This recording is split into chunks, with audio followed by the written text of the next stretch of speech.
Interview time. Yay. Bye. Would you like that?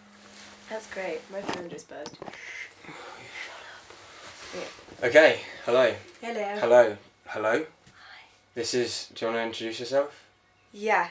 No, I don't. Cause This is Imogen Weiner, who will be interviewing me today.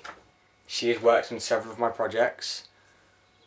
I'm Oliver Bentley-Jones being interviewed today. I make the projects. Films. Ollie, are you pleased with the films you've made this year? I am both pleased and not pleased. Because a part of me thinks, I'm almost surprised that I was ever able to make these films.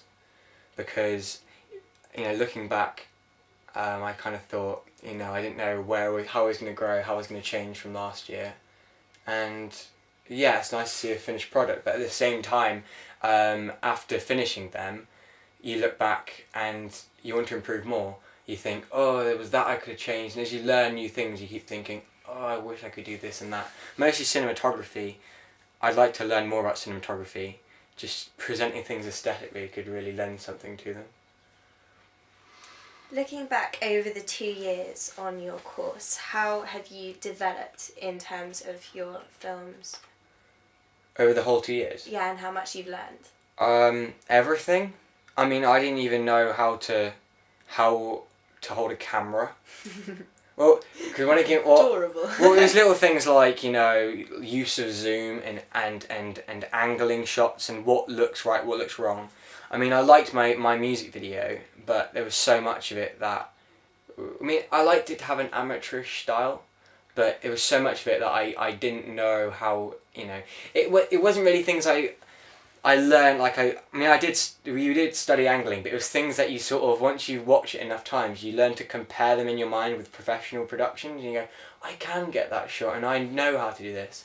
And I've definitely, over the 2 years, become more aware of the films I'm watching and how they're filmed. So how would you say that your films have changed because of what you've learned? Well, that's a different thing altogether. I think my films have changed because I've learned to be more challenging with film as a subject and the idea of what is film, when it comes to, is it making music videos, is it telling stories, or is it, at the same time journeying into deeper levels of, it's an art, it's a poetry, and you can do a lot with it, much more than what the commercial masses may suggest.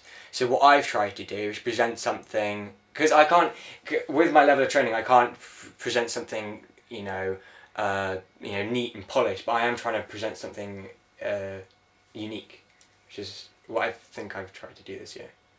What's been the hardest thing for you to learn on your course? Hardest thing? Oh, that's a difficult one. Lots of hard things. I don't even know. Name a few. What do I look like I struggle on when I'm making films? What do you think I struggle on? Handling my cast. That's what it was. Yeah, I was about to say that. Because it's funny, because I have experience as an actor. Yeah. It's like, sometimes I just assume people know what's going on. So it was sort of, if you give someone an instruction, and you're sort of like, yeah, go! And they're like, wait, what? And that was interesting. But I think I actually, because being able to follow direction, stuff like that. I learned when you're working with an amateur cast, the best thing to do is to give them freedom with their lines. So in my last film, I gave them no dialogue except from improvisation, and I, instead of giving them lines, gave them questions, and they answered that. Yeah, and I also worked out that if I'm working with my brother, I invite his friend along. Yeah. So he's getting bored. But yeah, that's been a struggle working with my little brother to make films. Also, your last film was kind of, I don't know, it kind of resembled some sort of Xbox game in a way, so you could get your young male cast interested in it in that sense. Well, yeah, the whole war. It's a lot easier to get people interested in a war film. If it's something they're interested in. I think they're interested in all the blood. Yeah. And even my dad They released the love child blood. in him by playing with your blood dad and guns. Spat out some chicken liver at me. I kept writing kidney liver in my kidney liver. I know. I looked at it. In my evidence, when evidencing my project, I kept writing kidney liver. I was like, Ollie. Which I still think is a thing. What is kidney liver? The kidney and the liver are two completely Ask the separate questions. things. Sorry. Can you sum up anything that links your work this year? So that could be to do with your films or your essay or anything. Sum up. Anything that links your work. So anything that links your Linking films, my film with my evidence. Yeah, anything. Just anything that links any of the work that you've done this year. So it could be ideas or themes, genres, types of stories. Can you say the question again? Can you sum up anything that links your work this year? Genius. You're such an arse. I don't know. What kind of question is that? How do you answer that? Well, I'd be like, Surface from the Deep was quite creepy, and Well, I didn't kind like of that. took that to a further level within the Crossfire. I wasn't That's really what I going would for say. creepy. That's sort of a byproduct of my vision. But what I was going for was trying to look at new levels of meaning. So with So then did you take that onto your other yeah, films? Service from the Deep was looking at sort of expressing ideas of the surface and the aesthetic and how that is presented in art. And then within the Crossfire, it looked at other deeper meanings, which was things like war, children in war, conflict, and yeah, I tried to present, because I'm more of a storyteller because that's my background. So it was looking at stories and issues, and to be fair, that's not something that came naturally to me a year ago, because it was probably when, especially not like the idea of, it's sort of like a political film in a sense. It's not a real war, yeah. but I ended up looking more and more at the big issues and stuff within film, and that came after the political project where we were forced to look at, what would you change about the world. And since then, I've been watching lots of documentaries like Zeitgeist and things like that. So Yeah. is that what links? That linking my films together would be looking at a more important and deeper meaning within film and reflecting society in film. Okay, so take us through the making of the main second year film that you did, so within the Crossfire. What were the ups and downs of it, and how did your ideas change as you went through? Is that the main one? Yes. Within the Crossfire, I don't know, it was quite a straight journey. Because it's based on the main bulk of the text is from a play, and I had ideas of this like camera, this like flickering television screen and things happening and flicking from my other ideas, and presenting the play. And these are not even characters in the play besides the speaker who I play. They're just people who were first in the war. So I wanted to create a war scene. The interview parts were new. I decided, literally, it was the fact that I was out there in the moor and they were like, oh, what do we do next? So I said, hey, I'll interview you as soldiers. And that was really fun because everyone developed their own character and they added a little bit of their own ideas into the film, which was nice. But no, that was quite a straight How journey. many downs? Any bad things? Bad things. Oh yeah, cast again.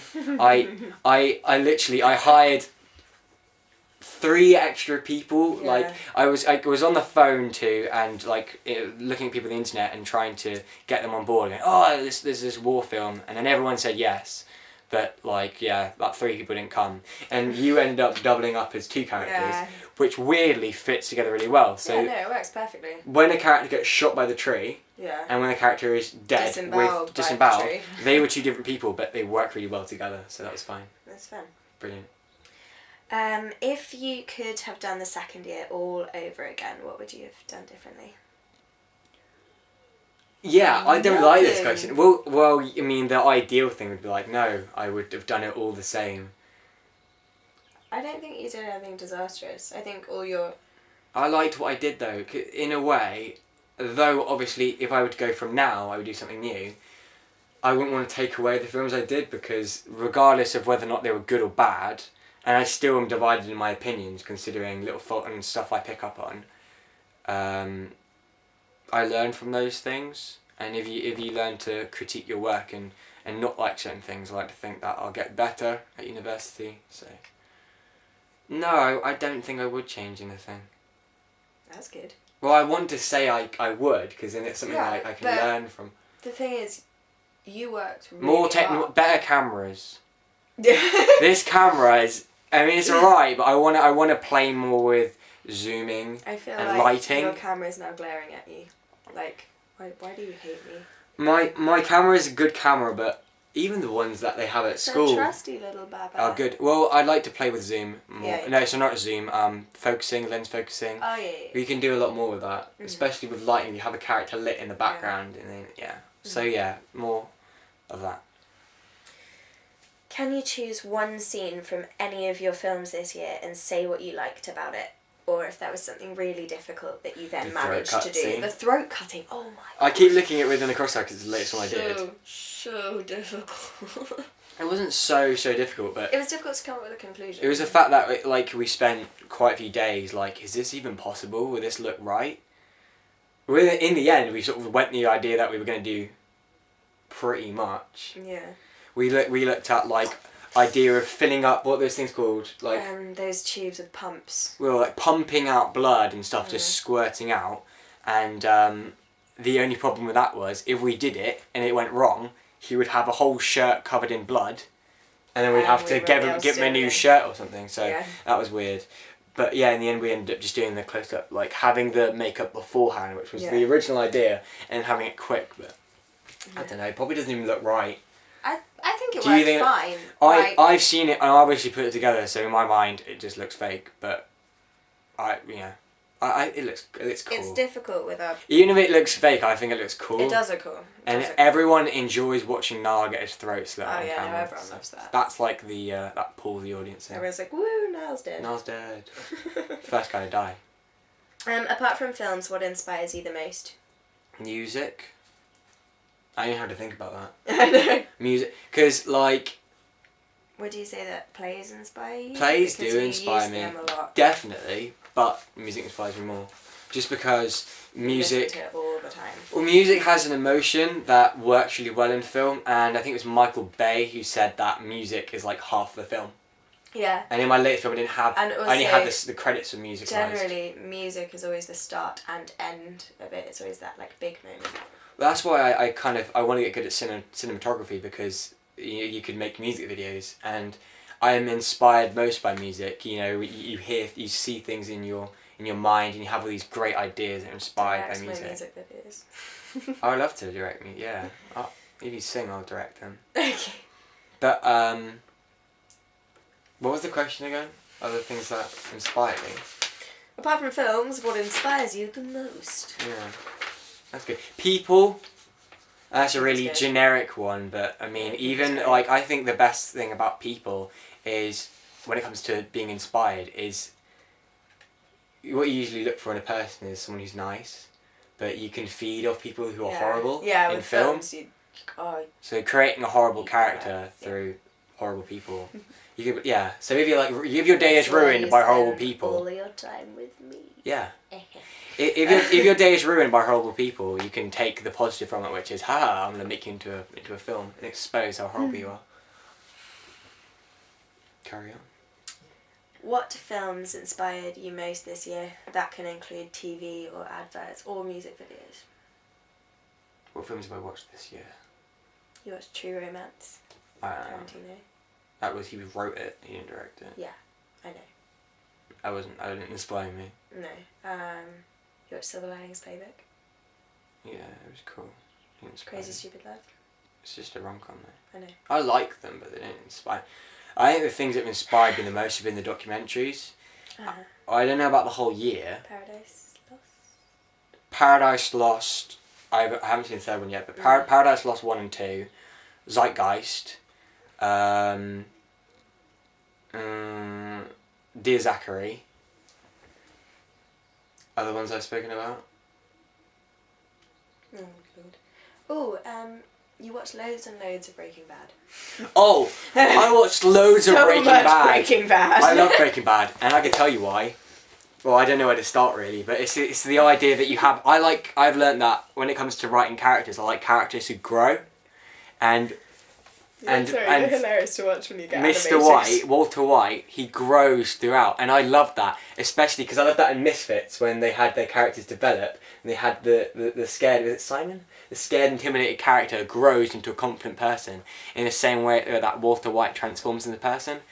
I love, because I believe that people are always changing and expanding, and it's very fun to watch because I look at, well, like I said, I look at people and the psychology of it and the fact that he's been affected by all these things, and looking at interviews with the creator, he sort of suggested that it's the fact that there's no good and evil, they're just merely characters who make these decisions that graft who the audience perceive them as. So each episode you're rooting for a different character, which is really crazy. You hate one character one week, the next week you think they're amazing. So. What was the worst thing you saw this year on TV? I don't. Why? Yeah, see, I don't watch bad things. Like, if something's gonna be bad, well, usually I look it up on the internet first, and the critics on IMDb, and I usually agree with what they say on IMDb. How did you feel about me forcing you to watch Legally Blonde? I love Legally Blonde. Yeah, you do. Legally Blonde was great. Legally Blonde is great. The bend and snap. I really want to answer this question. My God, the bend and snap. Shush! Every time. I really want to answer this question. Okay. True Romance was weird, but I did actually sort of like it, even though I wasn't. No, I liked it even though it was really odd. Well, that's the whole point. It's the whole sort of B-movie thing. Yeah. The fact that you're spoofing on the idea of the, and I use that a lot, like because within the Crossfire and other films I've made aren't professional looking. They have this really nice, like, homemade quality, like at the end of Super 8 when the characters make a film. I'm sure I must have watched a terrible rom-com with you this year. Surely at some point. I didn't like Time Traveler's Wife. Oh yeah, no, you hated that. And I couldn't understand that at all. I didn't like Time Traveler's Wife because it seemed like more was going to happen. Throughout the film, you know the character's going to die, and you're waiting for something like, oh, okay, so what's going to happen? The guy's going to die. We know that. The climax of the film was that the character died. Yeah, but it's which so is something sad. you already know.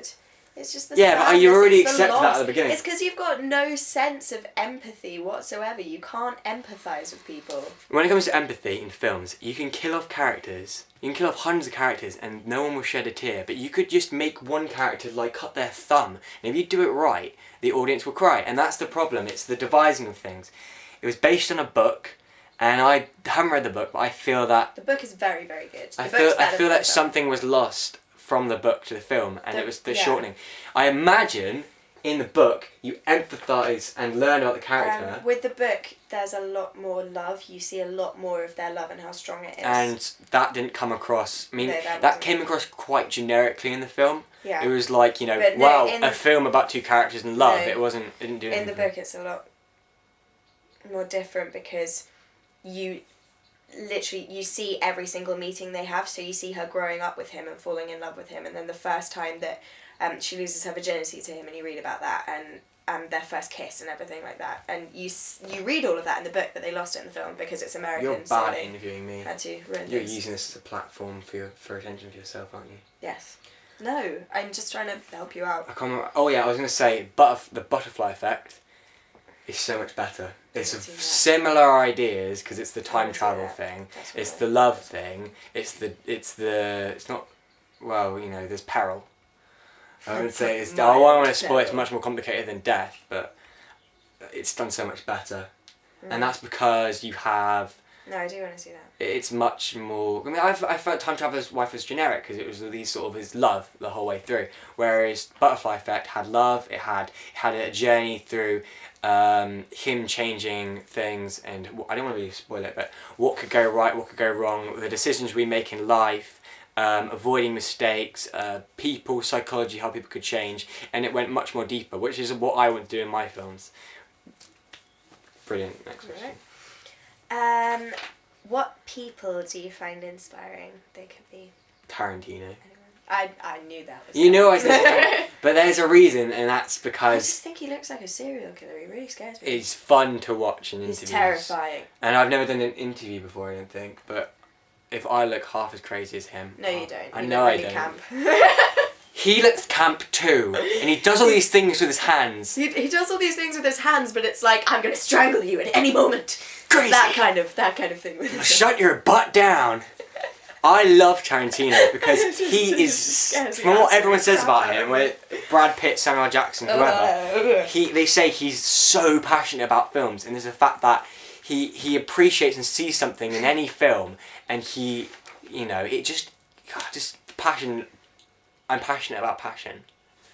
But the thing is the fact that he's seen so many films and he understands so many films and he does things in film that are like the whole thing about Inglourious Basterds being shaped more like a novel than a film because of the 5 acts and the fact that you have the way characters meet each other. That's nice, I like that. And also the fact that obviously he's in his films if he wants to be, writes his films, directs his films. That's what I want to do. And the fact that his films are very clever and yet very entertaining. Just don't deform your face so that you look like a serial killer. You have to see Dusk Till Dawn. Okay. From Dusk Till Dawn. The fact that I can't remember what I was going to say. Okay, shall we carry on? Well, I can cut this and edit it so I can see what I like. Is the thing I quote the most from him is the fact that he likes to use the audience and he compares them to an orchestra. He says he is a conductor. Yeah. And he conducts their emotions, so he goes like, nice. you know, laugh, laugh, laugh, cry, scream. You know, Oh, that's fall in love. horrible. And I feel like if I was in one of his films, I'd feel like a puppet. he says that for the audience, not the actors. I know. But I mean, he treats his actors very. I mean, he doesn't use a monitor. He plays music between each shoot, and each shot and everything, so that he gets the actors in the right mood. And they were saying that like people were crying on the set of Django because of the songs that were being played, and it really emotionally struck people. Which is, you know, he's the. I think he's because he wanted to be an actor when he was young. I kind of get this idea that he's sort of, I don't know, he's the director's director, he's the actor's director, he's everyone's director. That's why I like him. But controversial character. I like Martin Scorsese as well, but like, I don't really think I have time to get into that right now. Can you think of a time this year when you tried to stretch yourself in your work? Was there something you did that you didn't think you could do? Nothing that I didn't think I could do. You're not challenging yourself enough, dude. No, but maybe I did think I don't know, maybe I didn't. You have a lot of self-belief, so you do things that are difficult and that challenge you, but you never, like, don't believe that you can do them if you try. I think it's horrible to set boundaries on yourself, to be like, I could never do that. Even things that I probably never will be able to do, I like to believe that I could do them. Because if you have that belief, and that belief in yourself, you're part way there. Mm-hmm. It would probably be, the way I stretched myself was working with the cast, working with the crew, looking at darker things. Especially, I can definitely say, because I didn't talk about it very much, but Surface from the Deep was a complete stretch, because I was no longer looking at, because it's not, I struggled, I was like, this film has to have meaning, and I think films do have to have meaning, else they bore me. But the structure of it is it's based on a poem, which I wrote. So which is really good. Which is very good poem. Sorry. I don't know if it's good or not, but it's the fact that I wrote the poem alongside the film, so they shape each other, and that's sort of a weird thing that I would never have thought to have done before, but I like to think it worked. And I was filming things in the street that inspired me, and filming things as I went along, and put that together to create something that was ambiguous, but I like to think made sense. So that was my stretch and challenge. Ducklings. It just makes everything happy amazing. little ducklings. Happy little ducklings. Oh, that's just so cool. This is going to be so long. How do you get your ideas for your work, and when do they come to you? It's funny because I made a film about ideas. I think the thing about ideas is some people, or even myself, I mean, you get it's foreboding thinking about how am I going to think of this, how am I going to think of that, and you know, how did Tarantino come up with this great idea? But you work. I sort of work with what I know. So, I mean, the latest one was from a play which I looked at, which I'd performed. The one before that was a poem, which I created, and sometimes I like writing poetry and things like that. So that came naturally. So stream of consciousness, that one. Yeah, I mean, with Service from the Jeep was stream of consciousness. I came up with ideas and went with it as I went along and made sense out of it. Summertime, I was inspired by music, and the Assemblance was, I was inspired probably by Ocean's 11 mostly, but it was just that it was the fact that I was given collect, selection, arrange, and I was like, okay, gang. So things that I think are interesting, like gangsters, like war, like typical things that when I was little I would draw, even though I'm not good at drawing. So just things that I think are cool, and maybe one day I'll go outside of that. But at the moment I'm good, just looking at things that I think are cool, and looking at different genres. What have you found the most difficult or simply disliked the most in this course, and why? Wow. I don't know. Let's go with difficult. What have you found the most difficult? Nothing. No. I swear we already had this question. Yeah, but on the course, not like in a film, but on the course, what have you found the most difficult? Art film, it came in the end, and I don't know if anyone will watch it because it's like a 4-minute video and it's quite weird and nothing really happens. But in the general opinion of what people would probably think on YouTube. But I did enjoy art film, although no one else did. We went to the gallery and most people didn't like it, but I accepted it for what it was, and it was the idea of finding meaning in a film just as you would in poetry. And that could turn off a lot of people because essentially it's the whole argument, which is, it's the whole argument of what is art, and if I feel myself doing this or that, is that art, and am I creating something interesting? Am I challenging anyone? Am I being generic? Am I being arrogant? Cliched. Do you ever get the cliche worry? Yeah, I mean, I scared, but then you got to a point where you're like, I don't even care. I will create this. And also it was the idea that I had all these ideas that I wanted to put down, but I was like, how would I show that? But then I ended up speaking to Miss Conran,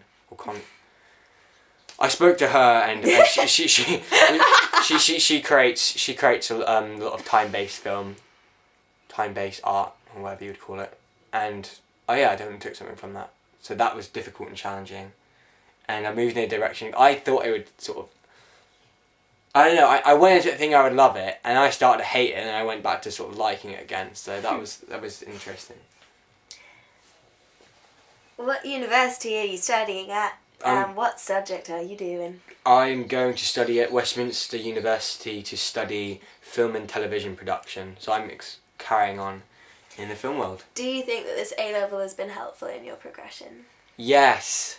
Because you knew nothing about filming. I like to think I knew something about filming, but I have an experience that the majority of students wouldn't have. The majority of people I know who are applying for these schools, they have done media or film. Some have done neither. Nothing. Some people who have just been like, I like the idea of making films. I like films. Which is fine, because some people, they would do a degree in something else and end up making films, or do nothing. But well, the experience of making films was brilliant because, I mean, you look at directors such as Edgar Wright and